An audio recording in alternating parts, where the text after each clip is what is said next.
يا أيها الذين آمنوا إذا قيل لكم تفسحوا في المجالس فافسحوا يفسح الله لكم وإذا قيل انشزوا فانشزوا يرفع الله الذين آمنوا منكم والذين أوتوا العلم درجات والله بما تعملون خبير.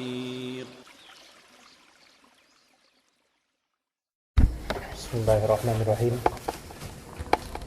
Alhamdulillahi rabbil alamin.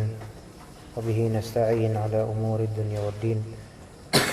Wassalatu wassalamu ala al-Mustafa Muhammadin wa ala alihi wa sahbihi ajma'in. Allahumma ighfir lana warhamna wa tub alaina innaka antat tawwabur rahim. Innaka antal ghafurur rahim. Allahumma 'allimna ma yanfa'una wanfa'na bima 'allamtana ya rabbal alamin. Kembali kita membahas syarah Thalathatul Usul. Pada kali ini kita sampai di kalimat Syekh Muhammad bin Abdul Wahhab rahimahullah, "Faman ata'ahu dakhala al-jannata wa man 'asahu dakhala an-nar." Wa ad-dalilu qawluhu ta'ala, "Inna arsalna ilaikum rasulan syahidan 'alaikum kama arsalna ila fir'auna rasula fa'asa fir'aunu rasula fa'akhadnahu akhdan wabila." Baik.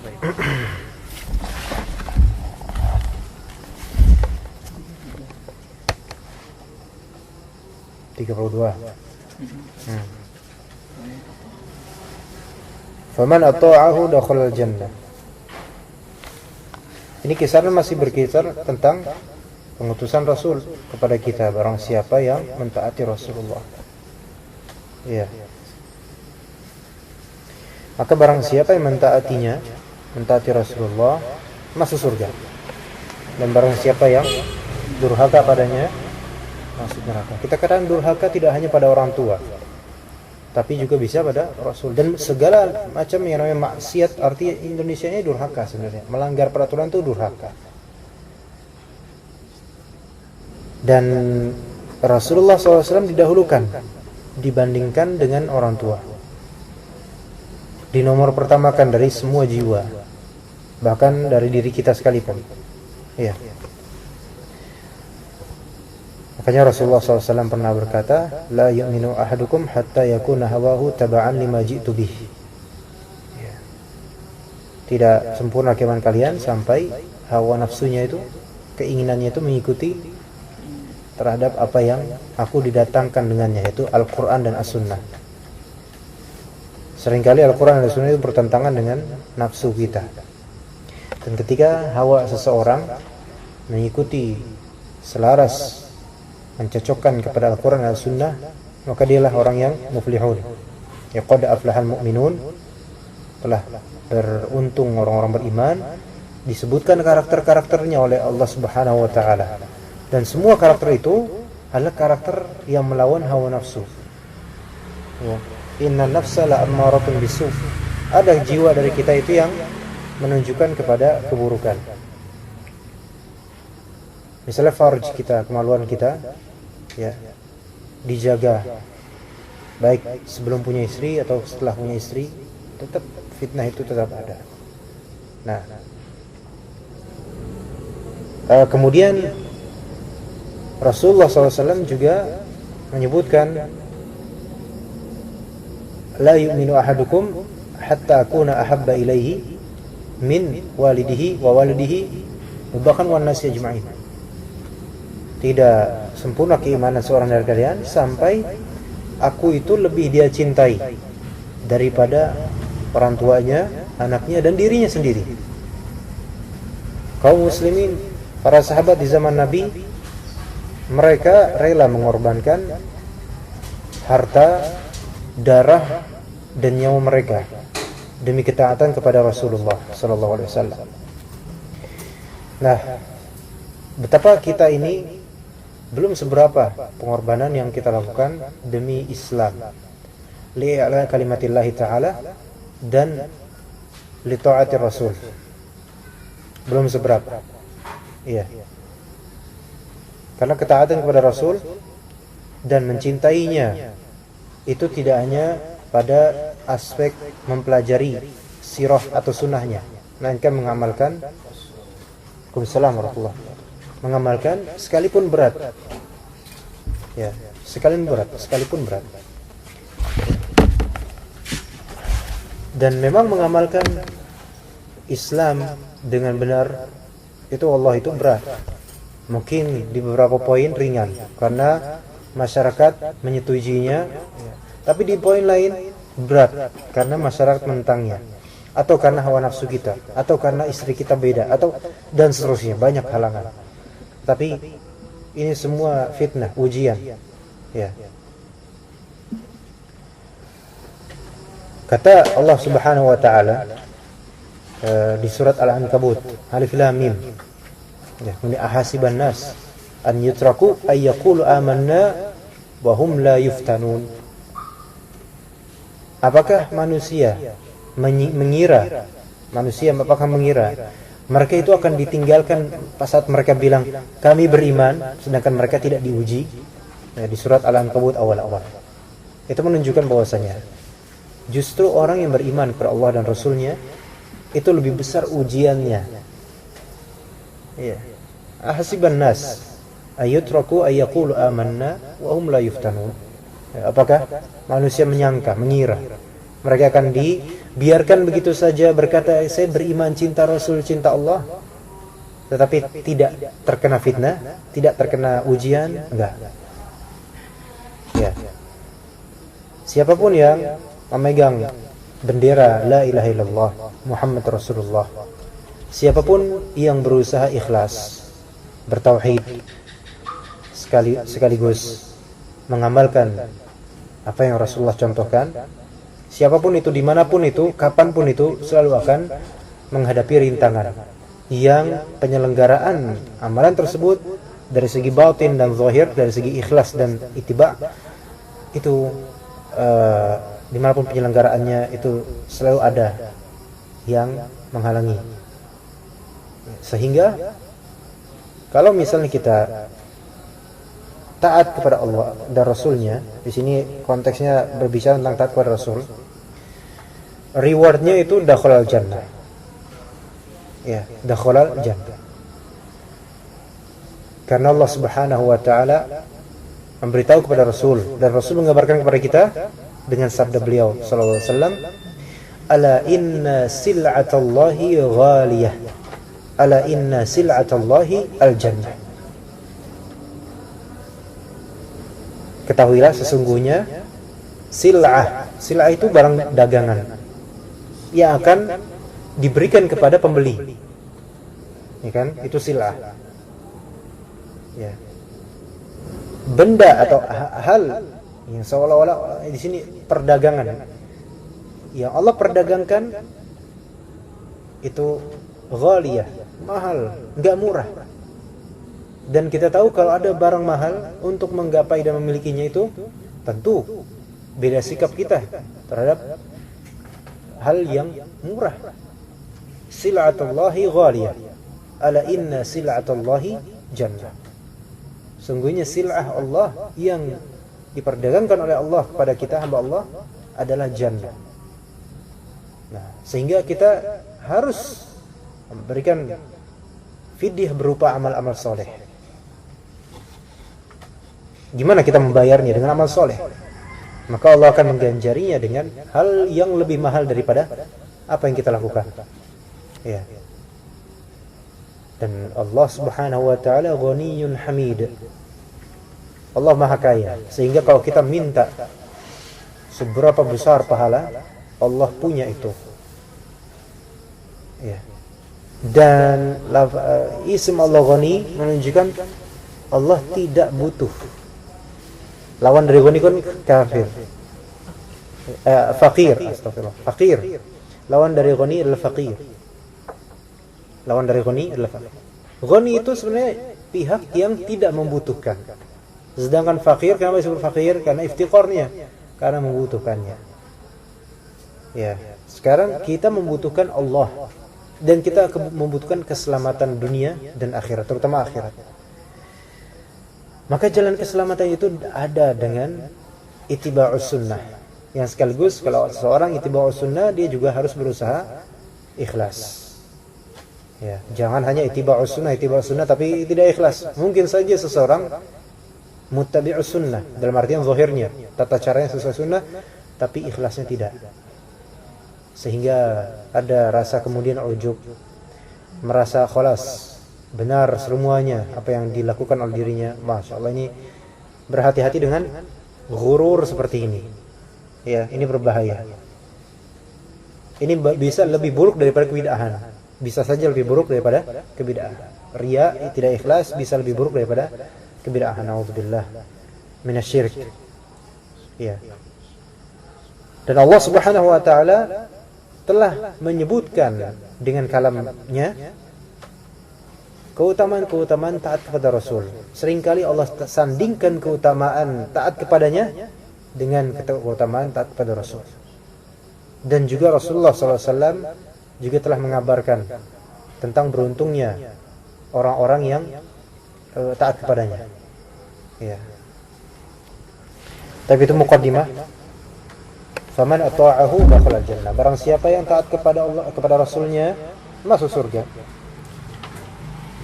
Qala Syekh Muhammad bin Shalih Al-Utsaimin rahimahullahu taala, "Hadza haqqun mustafadun min qoulihi ta'ala." Ini adalah suatu kebenaran yang tersimpulkan, yang terfaidahkan, yang tersaripatikan, yang terhikmahkan dari perkataan Allah, wa ati'ullaha war rasul la'allakum turhamun. Dan taatlah kalian kepada Allah dan Rasul, la'allakum turhamun, semoga kalian dirahmati. Lafal la'allakum ini bukan berarti Allah Ta'ala mengharap, tidak. Tetapi la'alla kan artinya semoga. Tapi maksudnya adalah justru di sini memastikan bahwa jika kalian taat kepada Allah dan Rasulnya, kalian pasti akan diberikan rahmat secara khusus. Kita tahu bahwasanya Allah Subhanahu wa taala tersifati dan ternamai dengan Ar-Rahman dan Ar-Rahim. Ar-Rahman itu menunjukkan sifat Allah memberi rahmat kasih sayang untuk keumuman makhluk.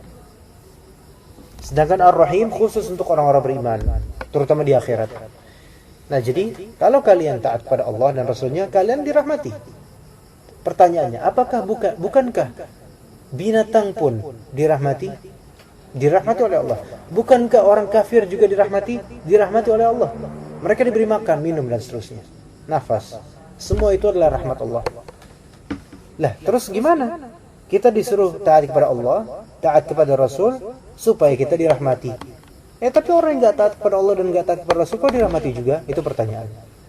Makanya kita perlu tahu, ada rahmat yang memang amah, umum, untuk semua makhluk Allah Subhanahu wa taala. Ya rahmati wasi'at kulla syai'.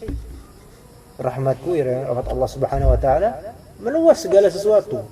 Yang kafir, fajir, ateis dan semuanya, mereka semua diberikan rahmat kesempatan untuk hidup. Tapi di akhirat tidak ada rahmat untuk mereka setitik pun. Ya.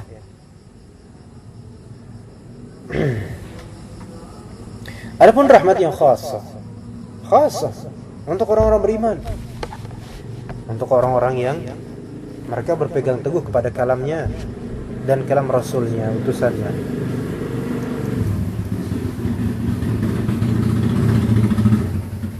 Makanya tumakninah dan ketenangan yang Allah berikan, atau ketenangan yang ada di qalbu orang beriman, itu tentu jauh beda dengan ketenangan orang-orang yang fajir. Ketenangan orang-orang yang fajir itu sekali itu rahmat, tapi itu juga adalah istidraj. Adapun ketenangan orang-orang beriman, orang-orang beriman itu adalah orang-orang yang mengamalkan madrul dan konsekuensi dari ayat ala bidzikrillahi tatmainnul qulub.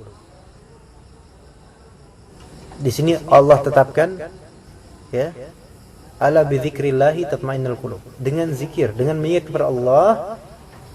Dan mengingat itu tidak mesti dengan berkata subhanallah. Majelis ilmu ini pun kita dalam mengingat kepada Allah. Dan Allah qala ma'asar antum ikutan majelis ilmu yang di dalamnya tidak mengingatkan antum pada Allah, majelis ilmu syar'i ya, maksudnya bukan bahasa, bukan apa, bukan, tapi ilmu syar'i yang di dalamnya tidak mengingatkan antum kepada Allah, maka ahsan antum tidak ikut. Ditakutkan itu bukan merupakan majelis zikir. Kenapa? Karena Allah menegaskan kalau memang itu majelis zikir, maka pasti qalbu tenang. Udah pernah kasih tahu bahwasanya orang yang takut kepada Allah itu adalah orang yang tenang. Oh gimana? Antum kalau takut pada hewan, antum gak bakal tenang kan? Tapi kalau antum takut pada Allah, justru antum akan tenang. Loh kok bisa? Itu satu-satunya rasa takut yang membuat tenang adalah takut pada Allah. Kelas. Ya enggak? Antum takut sama orang tua antum, pasti gak tenang. Berbuat salah sama orang tua, misalnya waktu kecil tuh, waktu dulu, pasti gak tenang. Ngebohong sama orang tua, pasti gak tenang. Rasa takut itu gak tenang. Tapi cuma rasa takut satu saja yang membuat tenang, takut pada Allah. Kelas. Gak ada lagi rasa takut lain yang membuat tenang. Khawatir yang membuat tenang itu hanyalah khawatir akan keselamatan kita di akhirat, dan keselamatan anak dan istri kita di akhirat, dan keselamatan orang tua kita, dan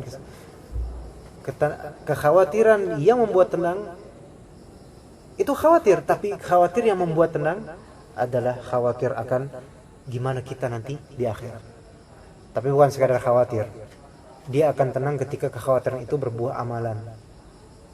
Rasa takut pada Allah yang membuat tenang adalah rasa takut yang berbuah amalan. Ya.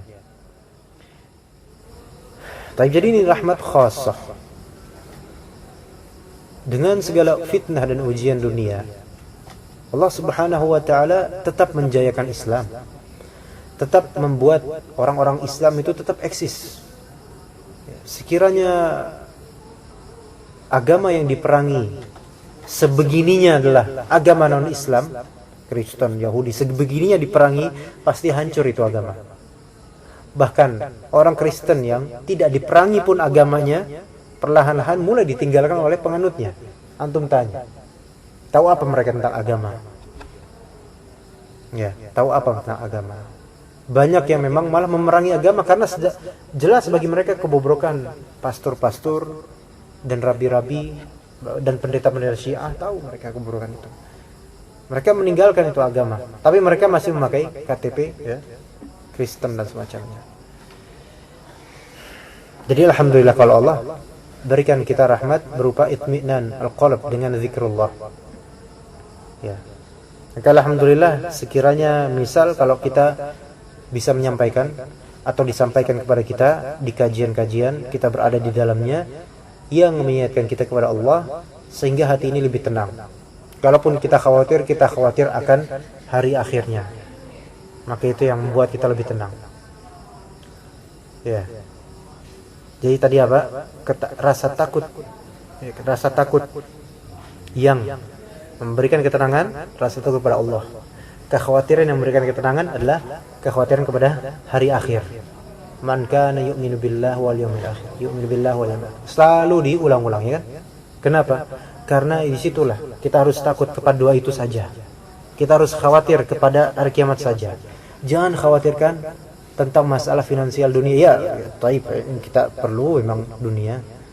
Tapi ketika kita bergantung kepada Allah dan mengamalkan konsekuensi dari nama Allah As-Samad, nama Allah Al-Latif, nama Allah Al-Khabir, nama Allah As-Sami', nama Allah Al-Basir, nama Allah Ar-Rahman, nama Allah Ar-Rahim, nama Allah Ar-Razzaq, nama Allah Al-Wadud. Kalau kita mengamalkan konsekuensi dari pemahaman terhadap seluruh nama-nama yang tadi Anda sebutkan, maka Allah tidak ada kekhawatiran tentang kedepannya kita di dunia. Karena dunia ini, kata Rasulullah, jika ditimbang dengan sesayap lalat, itu masih enggak seberapa. Dan juga kata Rasulullah, jika engkau coba celupkan jemari saja di lautan, maka itulah nasib dunia itu dibandingkan dengan akhirat. Maka Allah kita meminta akhirat, tapi dunia sebagai pijakan dan ladang. Ya. Maka di sini kita bertaat kepada Allah dan Rasul. dan taat kepada Allah dan Rasulnya. Gimana caranya supaya kita itu bisa taat dengan baik? Karena mungkin kita sekarang pengen taat, tetapi ternyata sulit, seperti ada hijab, ada penghalang. Semua dari kita mau taat, semua kaum muslimin itu mau taat, tapi ada penghalang. Apa penghalangnya? Dosa. Makanya ketika Allah Ta'ala menyuruh ati'ullah wa rasulah war rasul la'allakum turhamun, taat di sini ya sebagai medianya. Hasil dari taat itu apa? Turhamun. Kita taat supaya kita dirahmati dunia akhirat, terutama akhirat. Nah, sekarang kita kondisi sekarang lagi pengen taat, berarti belum taat nih. Pengen taat. Taat dalam artian taat secara keseluruhan ya. Ya kan kita disuruh udkhulu fis silmi kafah. Masuk ke Islam secara sempurna ya. Dan kita ingin seperti itu, nggak mau setengah-setengah. Walaupun sekarang masih seperti itu. Jadi tadi taat di tengah-tengah, ya kan? Taat kepada Allah dan Rasulnya di tengah-tengah. Konsekuensi dan hasil nanti dari ketaatan dapat rahmat Allah Ta'ala dunia terutama akhirat. Sebelumnya dikubur, dirahmati oleh Allah. Sekarang kita dalam fase belum sampai ke ketaatan yang bersifat kafah. Tapi kita mau taat. Tapi ternyata ada hijab antara kita dengan fase ketaatan. Dan hijab itu yang disebut sebagai dosa. Dosa yang menghalang kita untuk taat. Makanya Allah berikan kuncinya. Kalian kalau misalnya mau taat kepada Allah dan ikan Allah suruh taat kepada Allah dan Rasulnya supaya dapat apa? Rahmat. Nah, kemudian apa kita nih? Allah, saya pengen taat kepada Engkau dan Rasulmu. Tapi ternyata ini banyak sekali halangan. Halangan itu adalah dosa kita. Dosa kita sendiri. Ya, hal dosa kita. Gimana kita mau, misalnya betapa banyak orang mau baca Quran rutin setiap hari. Banyak orang iri dengan para qori, para ustaz, para thalibul ilm yang tiap hari membaca Quran, tiap hari menuntut ilmu, iri, pengen, tapi nggak bisa. Ya, padahal thalibul ilm tersebut ada yang memang kerja keras. Ustaz tersebut juga punya kerja, bahkan sibuk sekali. Tapi kok ini saya yang jam kerjanya lebih sedikit dari fulan, kok saya nggak bisa ya datang ke majelis ilmu? Kok saya nggak bisa baca Quran tiap hari? Karena apa? Dosa satu. Tapi kemudian gimana sih caranya? Ya Allah, supaya saya berhasil melewati hijab dan sekat-sekat ini. Allah jawab. Allah jawab ini. Wasari'u ila maghfiratin min rabbikum. Berarti wasari'u, sar'a yusari'u, itu bersegera benar-benar, berpacu bersegera ila maghfirah, menuju pengampunan Allah. Maksudnya apa? Bertaubatlah. Maka setelah taubat ada yang namanya inabah. Ya, kita mungkin pernah dengar istilah taubat, udah masyhur taubat itu. Ar-ruju' ila Allah min dzanbin, ya kan? Taubat jelas, tahu kita. Taubat itu ada yang taubat mutlaqah, ada taubat muqayyadah. Taubat mutlaqah itu taubat mutlak dari semua dosa. Ya, orang yang masuk Islam itu otomatis harus taubat mutlaqah, ya kan? Semua dosa. Adapun taubat muqayyadah, taubat dari dosa tertentu. Misalnya seseorang dosanya apa? Suka ghibah. Maka dia bertaubat dari ghibah muqayyadah, tapi dia masih melakukan dosa lain, misalnya apa? Nyolong, nauzubillah ya, atau yang lainnya. Ya, dia diampuni dosa ghibahnya insyaallah, tapi minta maaf kalau misalnya orang itu tahu. Kalau nggak tahu orangnya yang dighibahi, maka dia puji-puji lagi apa? Berikan testimoni kepada orang-orang yang pernah menyaksikan ghibahnya kita tentangnya. Tadi ada taubat mutlaqah, ada taubat muqayyadah.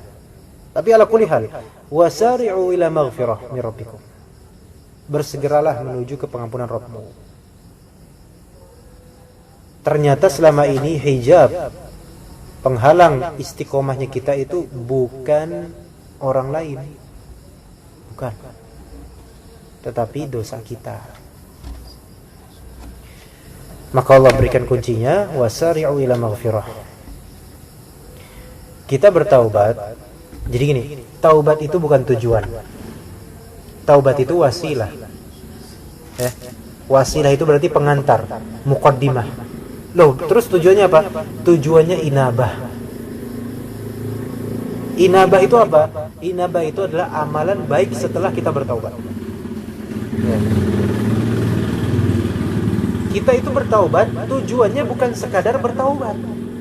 Karena kalau tujuan kita sekadar bertaubat, kita bisa balik lagi. Tapi kita bertaubat supaya kita bisa inabah, supaya kita bisa apa? Bisa taat kepada Allah dan Rasulnya dengan istiqomah. Ya. Begitu. Antum misalnya sini mau istiqomah ngaji, kok susah?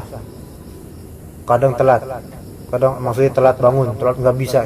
Kenapa itu sebab? Padahal antum pengen selalu dan sebenarnya bisa. Kenapa itu? Ya ini karena dosa. Ya anda juga, ya kita semua adalah orang yang berdosa, punya kesalahan. Tapi itu gitu. Sampel realnya kalau untuk sini ya kayak gitu. Kita mau zikir, pengen itu mencontoh Rasul zikir istighfar dalam sehari 70 atau 100 kali atau lebih, pengen. Tapi ternyata nggak terrealisir tuh. Paling terrealisir sekali aja. Besoknya nggak lagi, besoknya nggak bisa. Lupa, habis itu lupa. Ingat lagi, oh saya pengen nanti lupa lagi. Apa sebabnya? Sebabnya adalah dosa. Ketika kita berdosa, kita tahu bahwasanya kallabal rana ala qulubihim ma kanu yaksibun. Kenapa orang-orang kafir termahjub? Kalbunya menjadi hitam, menjadi ron. Karena saking seringnya dosa sehingga mau kemana-mana sulit dia, mau taat sulit. Jadi yang mengikat kita untuk sulit beristiqomah, untuk sulit taat selalu pada Allah dan Rasulnya adalah dosa kita sendiri. Titik hitam kita sendiri di hati kita. Yang mana dosa-dosa itu mungkin orang lain tidak tahu, tetapi tentu Allah Ta'ala paling tahu dan diri kita juga tahu. Sehingga sebenarnya yang mengislah diri kita itu adalah kita sendiri. Ya, Allah Subhanahu Wa Ta'ala la yughayyiru ma biqaumin hatta yughayyiru ma bi anfusihim. Jadi kita sendiri. Ayo coba sari'u ila maghfiratin min rabbikum. Ya, coba di malam hari Allah berikan kesempatan untuk istighfar. Allah berikan kesempatan untuk berzikir di setiap saat. Dan kita diperintahkan untuk bermusyawarah. Yang kedua ila jannatin. Nah, ke surga. Ya di sini mempercepat diri menuju surga bukan berarti kita mempercepat diri mati, enggak. Konsekuensi dari maghfirah Allah ya surga. Arduhas samawati wal ard. Bentangan surga itu langit-langit, selangit-langit dan bumi enggak terjangkau manusia seberapa besar. Sekafling-kaflingnya banyak orang yang berzikir, memetak pohon-pohon di surga sekarang dengan zikir subhanallah wa bihamdi dan semacamnya. Itu kan dapat pohon di surga. Jadi kita bisa mengkafling. Sebanyak-banyaknya antum sholat sunnah harian sampai 12 rakaat, itu surga itu masih luas. Jadi jangan mikir jatahnya seberapa nanti, kayaknya nggak muat nih karena saking banyak orang masuk surga. Nggak pikiran itu. Saking apa? Unlimited lah. Nggak bisa kita petakan. Sebagaimana kita nggak bisa memetakan langit-langit bahkan bumi sekalipun. Bumi aja ini sebegitu banyak, cukup kok buat orang sekarang, bahkan masih banyak, terlalu banyak yang kosong. Maka bagaimana kalau misalnya 7 langit digabung bumi yang kecil banget bumi mah. Maka sebenarnya kalau kita minta pada Allah, kata Rasulullah, mintalah al-firdaus, surga tertinggi. Cuma minta tanpa usaha itu nggak bisa, nggak bener. Ya, antum kalau jadi bos, ada karyawan minta gaji, tapi dia nggak pernah kerja sekalipun, antum pasti apa ini main-main. Begitu juga dengan kita. Kalau kita minta kepada Allah jannatul ulya, surga tertinggi, tapi kita sendiri keadaan kayak gini enggak apa gitu kan. Ya, ingat yang waktu pelajaran ada dakwah kalau salah, ya kan. Syarat berharap apa? Kita mengharap sesuatu itu, cinta akan sesuatu itu, ya kan? Cintanya, mahabbah kepada sesuatu itu. Kemudian rasa takut kita tidak memiliki hal yang diharapkan. Dan yang ketiga, sa'i, ikhtiar. Kadang malah ikhtiar itu adalah bukti real seseorang berharap. Sebagaimana kita, kalau emang kita berharap jannah, mana bukti kita di hadapan Allah Subhanahu wa taala? Gitu kan? Iya. Baik, kemudian surga itu uiddat lil muttaqin. Dipersiapkan, subhanallah. Ini pemulihan dari Allah. Dipersiapkan. Jadi bukan celing gitu tiba-tiba ada pas ketika setelah dihisab tiba-tiba celing ada jannah itu, enggak. Ternyata sudah dipersiapkan. Sudah disusun oleh Allah. Ya, kita enggak perlu kaifiah tata cara gimana, enggak tahu. Cuma yuk kita berlomba-lomba, ya. Ketika antum melihat orang yang lebih soleh dari antum dari suatu sisi, antum saingi dia dari sisi yang mungkin orang soleh itu lemah.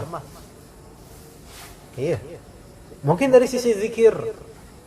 Ya, antum kafling pohon di surga dengan mengucapkan subhanallah. Sering antum. Ya, antum salat sunnah 12 rakaat sehari. Masya Allah, gitu kan? Dengan urutannya. Punya rumah banyak nanti di surga. Walaupun mungkin pas di dunia tinggalnya bareng sama mertua. Gak punya rumah. Tapi kan yang penting di surganya. Iya.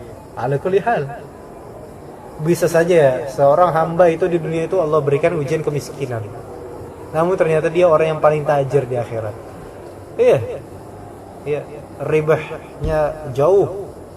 Tijarah rabihah, perdagangan yang beruntung di surga. Bisa aja. Ada dalam suatu hadis Rasulullah SAW pernah bersabda yang maknanya adalah akan datang nanti di akhirat ketika dihisab seseorang yang gemuk, badannya gendut sekali, tetapi amalannya itu tidak lebih berat daripada sesayap nyamuk atau sesayap lalat. Ada orang itu. Kenapa orang itu gemuk? Karena hidupnya di dunia enak di dunia hidup. Jadi di antara alamatus sa'ah yang Rasulullah SAW berikan, astagfirullahaladzim. Alamatus sa'ah enggak, bukan berikan, maksudnya beritahukan, ya. Itu adalah kathratus saman. Pakai sin, bukan pakai ta. Kathratus saman. Banyaknya lemak. Maksudnya apa? Iya lemak. Orang pada enggak gerak. Sekarang gitu enggak? Kita naik motor kan? Bandingkan dengan zaman Pak Sumitro dulu masih muda. Anak-anak muda kayak gini belum punya motor kayak sekarang. Belum. Punya motor itu udah paling kaya itu se Jakarta. Apalagi dari kampung.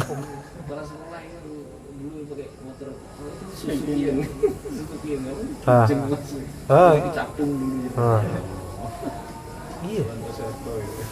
Nah, sekarang ini tanda-tanda kiamat udah kelihatan. Orang-orang tuh pada berlemak semuanya. Kolesterolnya tinggi. Males gerak. Ya. So. Jadi takutnya ini orang-orang sekarang banyak punyanya, banyak maunya, tapi dikit amalnya. Ya enggak? Kalau kita lihat dalam momentum yang Allah dan Rasulnya perintahkan untuk beramal benar-benar enggak kita pergunakan tuh. Bayangkan kita zikir setelah sholat misalnya. Yang seharusnya adalah momentum untuk zikir, benar-benar mendekatkan diri kepada Allah setelah sholat dan merasa sholatnya enggak sempurna. Ada yang main HP. Ada yang buka HP. Antara ya mungkin buka HP mungkin baca zikir kali ya. Wallahu alam ya. Tapi ya susah juga kita bilang orang-orang juga enggak gitu juga buka WhatsApp kan. Ya sebagian orang lah gitulah, sebagiannya enggak. Nah, sayangnya gitu. Kita sudah dipersiapkan untuk orang-orang bertakwa. Tapi kan yang namanya ketakwaan itu kan sebagaimana kata Abu Hurairah. Ditanya apa sih ketakwaan itu? Nah, ketakwaan itu adalah kamu jalan, ya, kemudian di tengah jalan ada banyak ranjau atau duri-duri, anak dan duri gitu. Kemudian antum berhati-hati dalam jalan itu. jangan sampai kena satu duri pun. Itu takwa. Takwa seperti itu. Berarti takwa itu kewaspadaan benar-benar. Ya. Azan. Ketakwaan itu adalah kewaspadaan benar-benar. Iya. Oh, halas. Baik, kita Masya Allah baru satu ayat ini. Tapi wallah ini semoga ini memang pemberian dari Allah. Ini syarah tadi. Ana belum belajar. Ana ini kajian ini belum belajar sama sekali. Nanti tafsir juga ana belum tahu kaji apa. Tapi ya alhamdulillah bisa mensyarah satu ayat ini, alhamdulillah ya. Agak luas. Jadi enggak cuma membaca, tapi alhamdulillah Allah berikan kenikmatan. Ya, karena memang hari ini agak sibuk dengan izin Allah. Baru sampai tadi jam 5:30 baru sampai rumah. Tapi alhamdulillah mudah-mudahan bermanfaat apa yang tadi kita sampaikan. Ya, dan juga buat kaum muslimin, ana berharap rekaman mudah-mudahan juga kelak didengarkan banyak orang, mudah-mudahan amin. Supaya menambah amalan kita juga insyaallah. Subhanakallahumma bihamdika asyhadu an la ilaha illa anta astaghfiruka wa atubu ilaik.